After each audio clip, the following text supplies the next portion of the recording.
షిమి అనేవాడు ఎగబడి దావీదుని తిడుతుంటే యోవాబు అభిషేక్ ఇద్దరు మేనల్లుళ్ళు మరియు ఆయన సైన్యాధిపతులు. చచ్చిన కుక్క వంటి వాడికి బతుకు, వాడు నిన్ను తిట్టే అంత మాత్రం కూడా నువ్వు మానో వాడిని చేరబోయి వాడి తల తీసి నీ కాళ్ళ దగ్గర పెడతా అన్నాడు. అన్నదమ్ములు ఇద్దరికి ఆవేశం వచ్చింది. మేనమామ మరియు రాజు. ఆయన తేలిగ్గా మాట్లాడుతుంటే మరి ఇటు బంధుప్రీతి, అటు పక్క రాజును అంటుంటే సైనికుడిగా మరి బాధ కదా. అసలు వాడెంత, వాడి కెపాసిటీ ఎంత, వాడు నిన్నంత మాటలు మాట్లాడతాడా? చచ్చిన కుక్కలంటోడు వాడు. అను నేను పోయి వాడిని అంతం చేస్తానంటే, సెరూయా కుమారులారా వానితో మీకేమి నాతో మీకేమి, యెహోవా దావీదును శపింపుమని వానికి సెలవియ్యని ఎడలా వాడు శపించి బతుకుతాడా? ఒక్క మాట నన్నంటే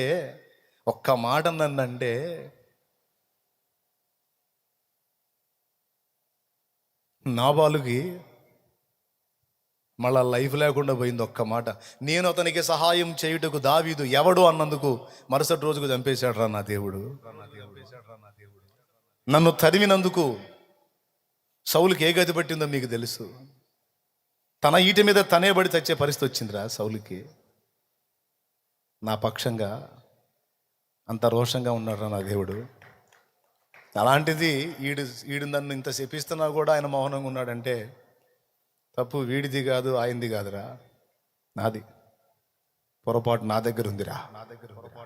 తప్పుడు పని చేసింది నేను రా, తప్పుడోడిని నేను రా.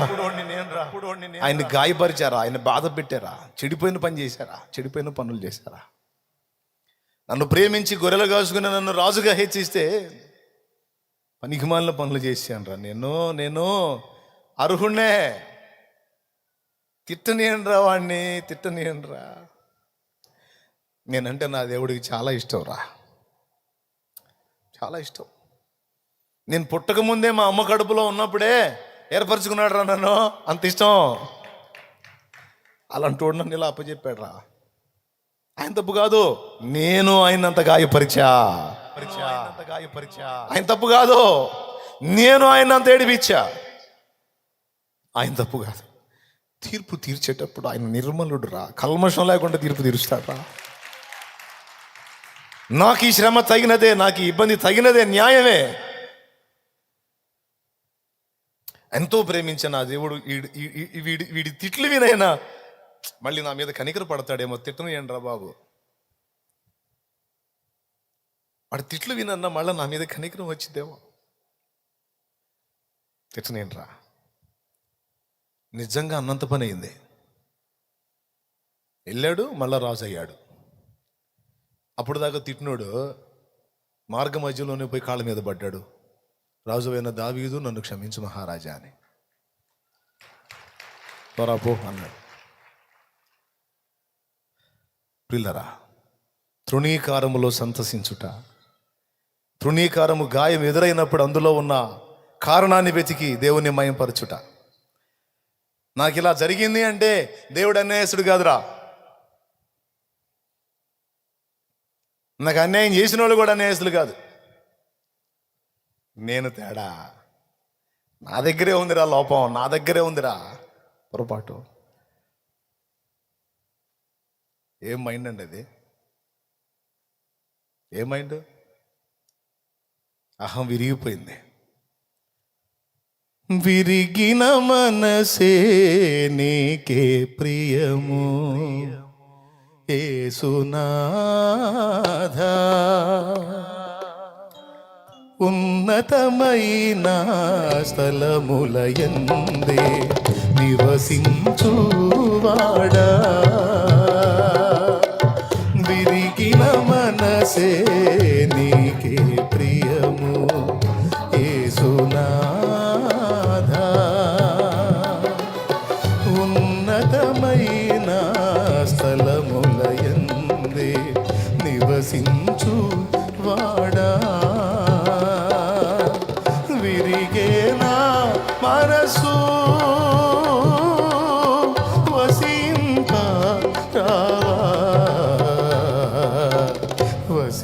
వసింతారావా, విరిగిన మనసే నీకే ప్రియము యేసునాథా. ఏం మీనింగ్ అండి, ఏం మీనింగ్ అండి, ఏం మీనింగ్ అండి. మన హృదయం దగ్గరికి వచ్చి చూస్తాడంట విరిగిందా లేదా అని. విరిగిన హృదయంలోనే విశ్రాంతి దొరికిద్దంట దేవునికి.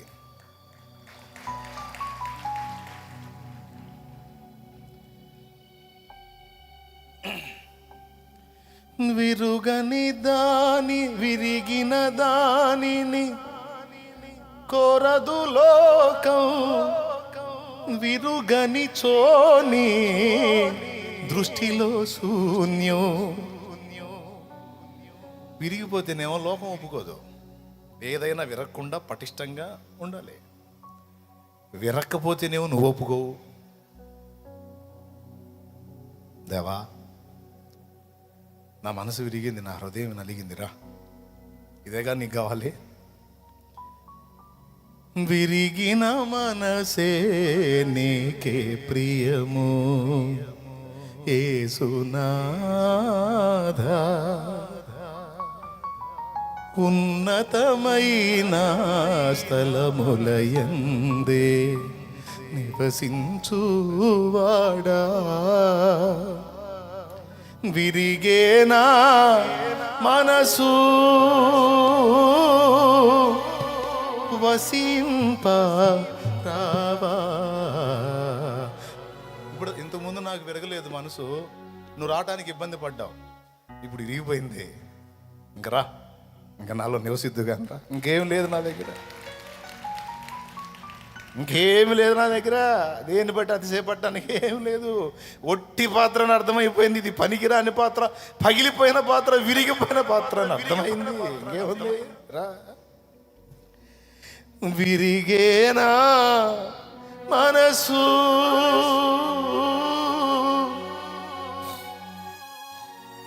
వసింప రావా, వసింప రావా. అదే హృదయ సౌందర్యం. విరిగిన హృదయమే సౌందర్యవంతమైన హృదయం ఆయనకి. తృణీకారాలతో, తిరస్కారాలతో, అవమానాలతో, గాయాలతో నాకు నిమిత్తం లేదు. ఎందుకంటే విరిగిపోయి ఉన్నాను నేను. పొగిడినా ఆనందం లేదు, ఒకటి తిట్టినా నాకు ఇబ్బంది లేదు. స్తోత్రం. ప్రియులారా, ఈ మైండ్ రావాలి. ఆ హృదయం ఇష్టం అట ఆయనకి. విరిగిపోయాడు దావీదు. ఆడు తిట్టడం కరెక్టే, తిట్టనేంట్రా నేను తేడా. కానీ ఆడే రైటరే రాడు, ఆడు తిట్టడం కరెక్టే, నేను మంచివాడు కాదు. కాకపోతే ఆ తిక్కలోడికి నేను చేసిన పాపం తెలియదు. నేను సౌల్ని ఇబ్బంది పెట్టాను అనుకున్నాడు. సౌలు కాదు నాది, నా కేసు ఊరియాదిరా నా కేసు. ఆడికి తెలీదు. ఆడికి అది తెలిసి ఉంటే ఇంకా బాగా తిట్టేవాడు.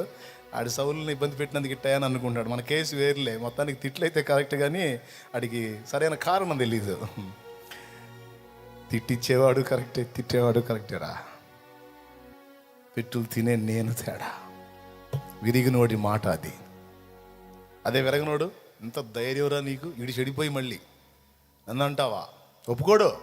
వెంటనే నోరు మూసేస్తాడు, అని కొట్టేస్తాడు, లేకపోతే ఏదో చేసేస్తాడు. అహం. దావీదు అలా కాదు. దేవుని చిత్తానుసారమైన మనసు గలవాడు. విరిగిన హృదయము నీకు ఇష్టమైన బలులో. హల్లెలూయా. గట్టిగా చెప్పు. అది అది అది కావాలి. గాయం అయింది, దెబ్బ తగిలింది అంటే ఎందుకు తగిలింది? దేవుడు తేడా అయి తగిలిందా, లేకపోతే నాకు ఇబ్బంది పెట్టిన వాళ్ళు తేడా అయి ఇబ్బంది ఎదురైందా? కాదు, మనం తేడా. చెప్పండి, ఏమనుకోవాలి?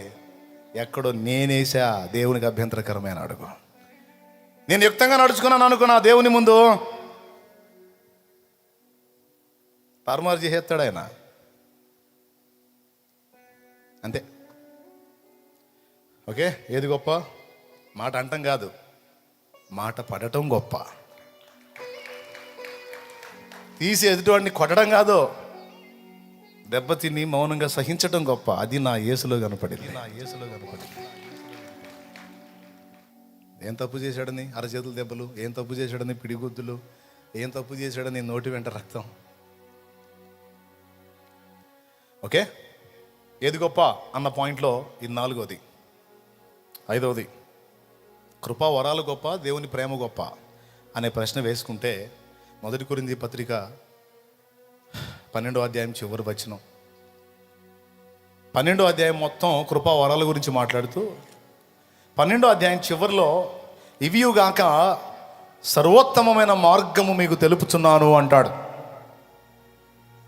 కొరింథీయులకు రాసిన 1వ పత్రిక 12వ అధ్యాయము చివరి వచనం. కృపావరములలో శ్రేష్టమైన వాటిని ఆసక్తితో అపేక్షించుడి, ఇదియుగాక సర్వోత్తమమైన మార్గమును మీకు చూపుచున్నాను. అబ్బాబ్బాబ్బా, 12వ అధ్యాయం మొత్తం కృపావరాల గురించి మాట్లాడాడు. ఇంటికి పోయి చదువుకోండి. 12వ అధ్యాయం మొత్తం మాట్లాడి ఆ అధ్యాయం ముగింపులో కృపావరాలు అవసరమే దేవుని పనిచేయడానికి. బుద్ధివాక్యం, జ్ఞానవాక్యం, విశ్వాసం, స్వస్థతపరచు వరములు, ఆత్మల వివేచన, అన్య భాషలతో మాట్లాడుట, అర్థం చెప్పుట, ఆత్మల వివేచన, ప్రవచనం, ఈ కృపావరాలు అవసరమే. కానీ వీటన్నిటికంటే ఉత్తమమైంది, గొప్పది, శ్రేష్టమైంది ప్రేమ. ఇక 13వ అధ్యాయం మొత్తం ప్రేమ గురించి మాట్లాడతాడు. ఇంటికి పోయినాక చదువుకోండి, ఇప్పుడు టైం లేదు. ఏది గొప్ప? వరములు గొప్ప, ప్రేమ గొప్ప? పెద్దగా చెప్పండి. నేను చెప్పానా వాక్యం చెప్పిందే? ముందు చెప్పినవి కూడా నేను చెప్పానా వాక్యం చెప్పిందే? యా, ప్రేమ గొప్ప. దైవజనుడా, వరములతో నువ్వు ఎంత నింపబడినా దైవికమైన ప్రేమతో నింపబడకపోతే నీ వరములు నిష్ఫలములే. కొంతమందికి అద్భుతంగా వాక్యం చెప్పే వరం ఉంటుంది, బుద్ధి వాక్యం చెబుతారు, జ్ఞాన వాక్యం చెబుతారు, కానీ ప్రేమ లేదు. అది ఫలభరితంగా ఉండదు. వేరే వేరే వేరే వరాలు ఏవో ఉండొచ్చు, కానీ ప్రేమ లేకపోతే నేను మ్రోగేడు కంచును గణగణలాడు తాళమును అన్నాడు. అక్కడే అన్నాడు 13వ అధ్యాయం 1వ వచనంలో. కొండలను పెకలించగలిగే పరిపూర్ణమైన విశ్వాసం గలవాడనైనా ప్రేమ లేని వాడనైతే నేను వ్యర్థుడను అన్నాడు. పరిపూర్ణ విశ్వాసం అంటే కృపావరాలు 9 3వది బుద్ధివాక్యము, జ్ఞానవాక్యము, విశ్వాసము. ఏం విశ్వాసం? మామూలుగా మనం కలిగి ఉండే విశ్వాసం కాదు. కృపావరాల ద్వారా కృపావరంగా వచ్చే విశ్వాసం సపరేట్ అంట. ఎంత విశ్వాసం అంటే కొండల్ని కూడా పెకలించగలిగేంత విశ్వాసం అంట అది. అలాంటి కృపావరం నేను పొందిన ప్రేమ లేని వాడనైతే మ్రోగెడు కంచును గణగణలాడు తాళమును వ్యర్థుడను అన్నాడు.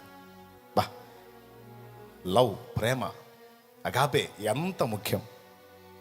ప్రేమ అనగానే కొంతమంది లోకస్తులు, యవనస్తులు కామపైత్యంతో కామపైత్య వికారానికి ప్రేమ అని పేరు పెట్టుకుని దాన్ని తలపోసుకుంటారు. అది కాదురా బాబు లవ్ అంటే. Agape, agape, agape. ఏ ప్రేమ ఆ ప్రేమ, ఏ ప్రేమ ఆ ప్రేమ. కామ వికారానికి ప్రేమ అని పేరు పెట్టుకున్నది ప్రేమ. యవ్వన కాలపు కామపు చేష్టలు ప్రేమను కోకమ్మా. కళ్ళ ఎరుగుని తెల్ల పావురం అనే దానిలో యవ్వన కాలపు కామపు చేష్టలు ప్రేమ అనుకోవాకమ్మా, ప్రేమ వేరు అన్నాడు. ఏంటి ప్రేమ స్పెషల్ అంటే అదే చెప్పాడు 1 కొరింథీ 13వ అధ్యాయం మొత్తం. అమర్యాదగా నడవదు, స్వప్రయోజనం విచారించుకొనదు, డంబముగా ప్రవర్తించదు, ఉప్పొంగదు, అన్నిటినీ తాళుకుంటుంది, అన్నిటినీ నమ్ముతుంది, అన్నిటినీ ఓర్చుకుంటుంది, దీర్ఘకాలం సహిస్తుంది, క్షమిస్తుంది, దుర్నీతి యందు సంతోషించక సత్యమునందు సంతోషిస్తుందని ఏది ప్రేమో చెప్పాడు ఇక్కడ.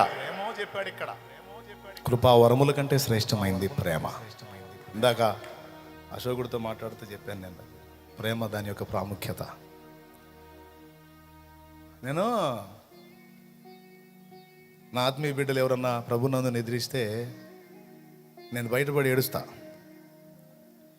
కొంతమందికి అర్థం చేసుకునే వాళ్ళకి అర్థమయ్యేది, కానీ అర్థం కాని వాళ్ళకి ఏంది అనా అనుకుంటారు.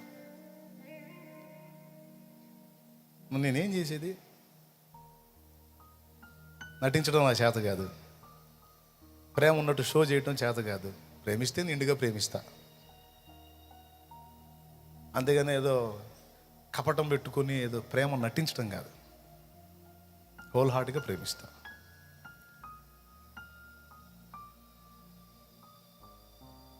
నా ప్రేమను బట్టి మరి కపటంతో ఉన్న ప్రేమ అయితే షో చేయొచ్చు, కానీ నిష్కపటమైన ప్రేమతో ప్రేమించాలి, అదే ఉపదేశ సారం అన్నాడు కదా.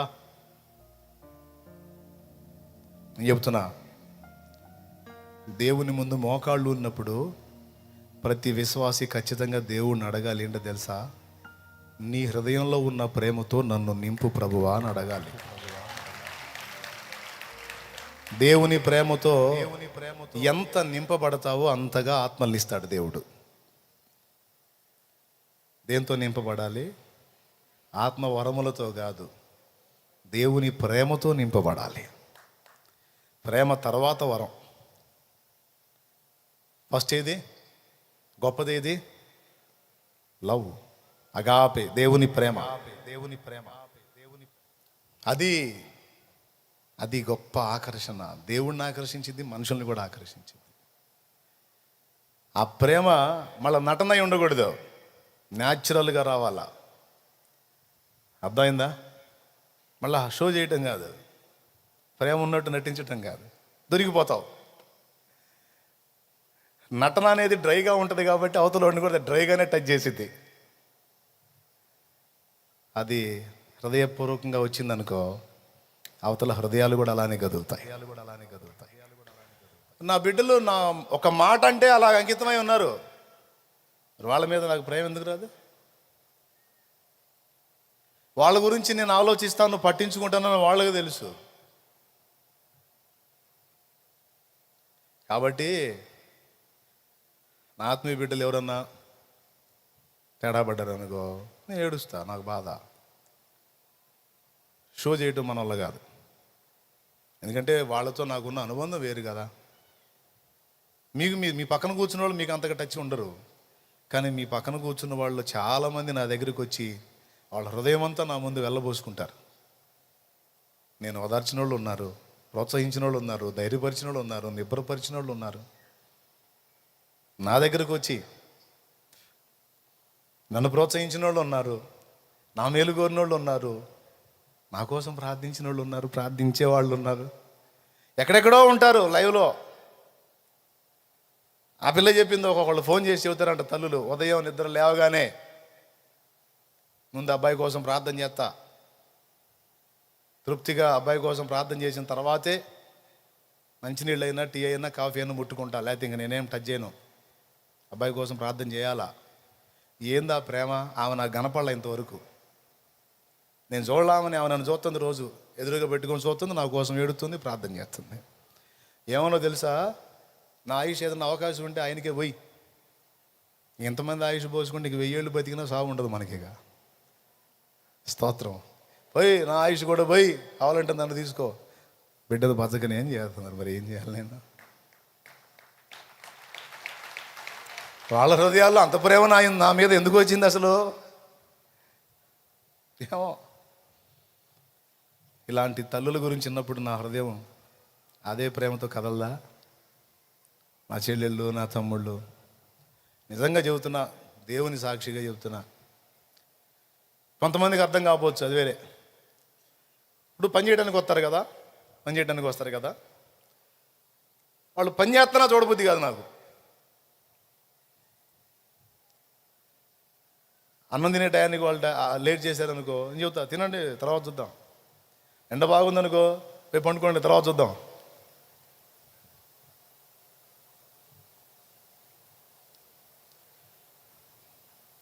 ఎవరన్నా కొంచెం ఇబ్బందికరంగా మాట్లాడే పరిస్థితుల్లో ఉన్నా కూడా కోపడతా. వాళ్ళు చేయాల్సిన అవసరంలా, చేయకపోయినా సరే నా దగ్గర పైసలు ఉన్నంత వరకు నా బిడ్డలకి కూర్చోబెట్టి ఇచ్చి పంపిస్తా. నీకెందుకు ఇస్తా. నేను చూడలేను, నేను మరి ఏం చేయాలా?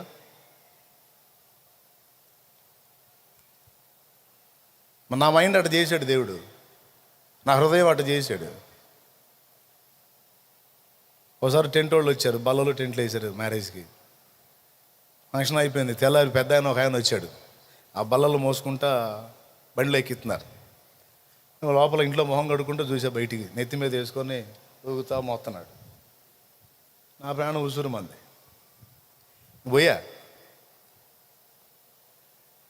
పోయి ఆయన పక్కన నిలబెట్టి ఆయన మోయాల్సిన నేను మోయటం మొదలుపెట్టి ఖచ్చితంగా ఆ ప్లేస్లో నన్ను చూసిన వాళ్ళకి ఒకటో సోదరుడు అనుకుంటారు నన్ను ఖచ్చితంగా. మరేం చేయాలా? మా నాన్న అంత వయసు ఉంది ఆయనకి, మా నాన్న అంత వయసు ఉంది.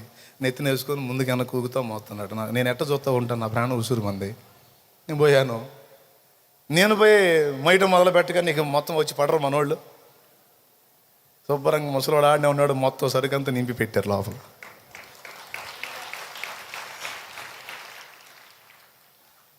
వాళ్ళకి చెప్పి వాళ్ళ అందరికీ అందరూ వాళ్ళే మోసారు, నువ్వు మోయలేదని ఆయన కూలి ఎవరేమో మర్యాదగా ఉండదు.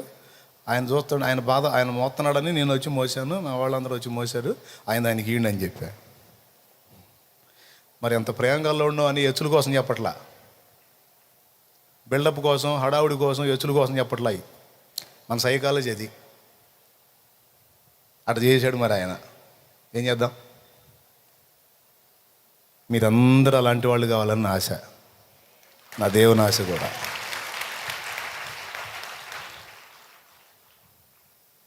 చలో అమ్మన్. కాబట్టి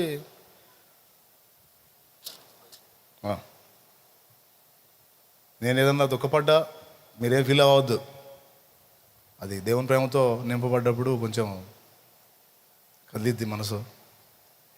అట్లా పెనేసుకుంటాను, నా బంధం అట్లా ఉంటుంది అంతే. అందరితో అంతే ఉంటా. ఒక్కోసారి అందరినీ కలవలేకపోతున్నానని కూర్చొని ఏడ్చుకుంటా, అందరినీ పలకరించలేకపోతున్నాను, అందరి మీద చేతులు ఉంచలేకపోతున్నాను, అందరినీ కలవలేకపోతున్నాను ఏడ్చుకుంటా కూర్చొని. అందుకే ఏమన్నా కానీ నేను మంగళవారం టైం పెట్టా. మంగళవారం మామూలు రారు, వస్తారికి ఫుల్లుగా. ఇక తిండి తిన్నానా లేదా నా పరిస్థితి ఎట్టుంది కాదు. మాట రాదు, ఒక్కోసారి మాట రాదు. ఏం చేద్దాం? పక్కనోడికి ప్రార్థన చేయడానికి వాళ్ళ మీద నేను చేయబెడతా. మాట్లాడడానికి రాదు. వాళ్ళేమో పునికి పునికి చూస్తూ ఉంటారు, వీడు ప్రార్థన చేస్తున్నాడు, వీడు చేయట్లేదు ఏందని. ఇక రావట్లా, మరి ఏం చేయాలి? ఫీలింగ్ లేకుండా మళ్ళీ ఫీల్ అవ్వకుండా ఎత్తిమేసేయి ప్రభాది. వాళ్ళు అంటారు, ఇంతసేపు లాక్కోపోతే పోవచ్చుగా గదిలోకి అంటారు. పోతే అట్ట నేను మాట్లాడకపోయినా చెయ్యి అట్టు ఉంచినా వాళ్ళకి తృప్తి చాలు. ఇంకేమో నా దగ్గర నుంచి వెండి బంగారాలు ఏమైనా అడుగుతారా? మేడం మిద్దెలు ఏమైనా అడుగుతారా? ఏముందిరా నా దగ్గర? ఆ చేతులు యేసయ్య ఆశీర్వదించిన చేతులు నా చేయి నా మీద పెట్టాయి దైవజనుడు అంటారు. ఇంకంతే.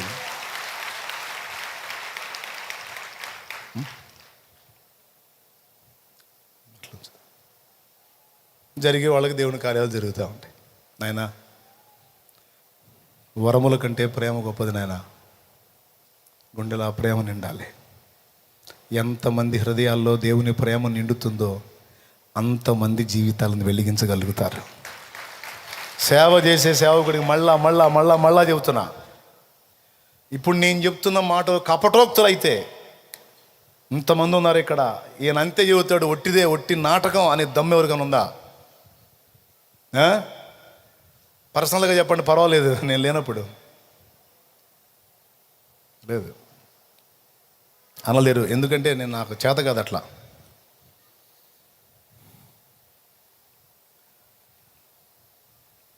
ముందుగా అశోక్ అదే చెప్పాను, ఆ ప్రేమతో నిండాలిరా. గుండె కొట్టుకోవాలి, ఇది నిజంగా కొట్టుకోవాలి. గ్లిజరిన్ కొట్టుకుంటే కళ్ళలో నీళ్ళు వస్తాయి సినిమా వాళ్ళకి, మామూలుగా రావాలంటే రావు. గుండె కదిలితే నీళ్ళు వస్తాయి. ఏడవాలంటే ఏడుపు నేను నటించి తేవాలంటే కష్టం. నిజంగా గుండెలో ప్రేమ ఉంటే కన్నీళ్ళు వస్తాయి. కాబట్టి ఎంత ప్రేమతో నింపబడతామో అన్ని జీవితాలు మనం వెలిగించగలుగుతాం. గుండె పెద్దది కావాలి.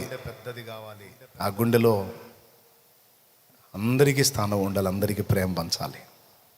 యేసయ్య గుండె చూడు, ఎంతమంది, కోట్లాది మందికి ఆ గుండెలో చోటు ఇవ్వబడింది, ప్రేమ పంచబడింది. కాబట్టి ఏ స్థాయిలో ప్రేమలో మన విశాలత పొందుతామో ఆ స్థాయిలో దీవించబడతాం, ఆ స్థాయిలో జీవితాలను ప్రభావితం చేయగలుగుతాం. తమ్ముడు, సేవ చేయాలనుకునేవాడా, సేవ చేయాలనుకునే సోదరే, దేవుని ముందు మోకాళ్ళు నేడు, నీ ప్రేమతో నన్ను నింపమనేడు. దేంతో నింపబడాలి? వాక్యంతోనా, ప్రేమతోనా? వాక్యం అవసరమే, ప్రేమ కూడా. సైతానుగాడికి వాక్యం తెలుసు, కానీ ఏం చేద్దాం, వెధవాయికి ప్రేమ లేదు. కొంతమంది భక్తులకు కూడా మస్తుగా వాక్యం తెలుసు, ప్రేమ లేదు. ఏం చేద్దాం, బుస్సు. కొంతమందికి వాక్యం తెలియదు, కొద్ది గొప్ప తెలుసు, కానీ గుండె నిండా ప్రేమ ఉంటుంది. ఆ ఉన్నంతలోనే వాడబడుతుంటారు వాళ్ళు, అనేక జీవితాలకు వెలుగుగా. వాక్యంతో నింపబడాలి, పరిశుద్ధాత్మతో నింపబడాలి. తప్పకుండా ఈ రెండింటితో పాటు అంతకంటే శ్రేష్టంగా దేవుని ప్రేమతో నింపబడాలి. అది దాన్ని సాధన చేయాలి. అయిపోయింది. ప్రేమ గొప్ప, అవునా? అదే 1 కొరింథీ 13 చివర అంటాడు, శాశ్వతమైనది ప్రేమ. ఇక్కడ ఉన్నప్పుడు అదే వర్ధిల్లిద్ది, రేపు అక్కడికి ఎత్తబడ్డ తర్వాత కూడా ఆ ప్రేమే మన మీద, మన మధ్య, మన మీద కుమ్మరించబడేది, కొనసాగేది. ఓకేనా?